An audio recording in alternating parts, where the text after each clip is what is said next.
A court smile is tribute paid before the tax collector arrives. Yet tribute breeds resentment in the one who must pay it. In Akira Kurosawa's Ran, the painted calm of power often breaks a breath too late. Then the face remembers what rank required it to hide. Consider the corridor before an audience. Lacquered wood, drafts under screens, silk murmurs where nobody means what is said. A smile appears there as passport and armor. The room records the debt underneath. Now place that same rhythm in a modern chamber. Glass wall, water carafe, quarterly numbers on a dim screen. Courtesy circulates because exclusion is expensive. The mouth relaxes, and for half a second contempt arrives, like low tide exposing stone. The players are ordinary and ancient, a superior guarding prestige, a subordinate renting access, a rival studying both. Hannah Arendt understood something similar. Public masks preserve order. Yet, concealed judgments prepare private rebellions, whose cost is paid by the least protected.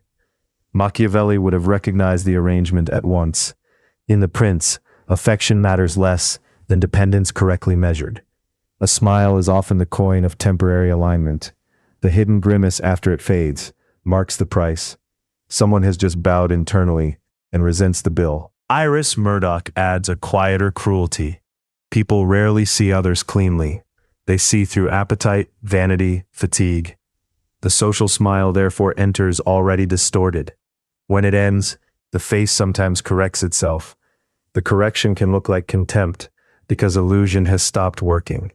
Structurally, that half-second matters because it sits between performance and recovery.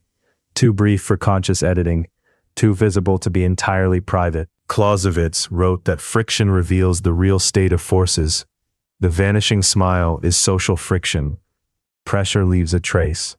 The incentive is simple enough. Rooms reward smoothness, especially where resources, status, or belonging are at stake. Open dislike threatens future bargains. So displeasure is delayed, not erased. The one denied candor pays with strain. The one observing pays if he mistakes ceremony for trust. Contempt enters when the smile was offered upward, sideways, or under protest. Warmth shown to an equal can settle into ease. Warmth shown to a petty sovereign often curdles on exit. The cost lands first in the body, then in the culture around it. That is why the expression is so narrow. Contempt does not need a speech. One lip tightens, the eyes lose hospitality, the face stops serving. Pure leverage. Hierarchy has demanded emotional rent, and the tenant briefly lets the ledger show. In Ran, sons kneel, advisors assent. Retainers bow, and decorum keeps the castle standing a little longer. But Kurosawa films faces as weather fronts. Deference is spoken aloud. Hatred drifts in after. The realm pays because politeness delays recognition of what has already ruptured. Courtly diplomacy worked the same way long before cameras existed. A lesser noble smiles at a patron whose favor he cannot refuse. The audience ends. His mouth settles into disdain before the turn. He pays with self-contempt. Servants and allies later pay the larger price. In offices, the sequence is gentler and no less exact. A manager praises a director in the meeting, smiles for the group, then lets contempt flash once the chair turns away. The smile protected salary and access. Colleagues beneath them pay when concealed hostility becomes policy. Intimate life has its own version.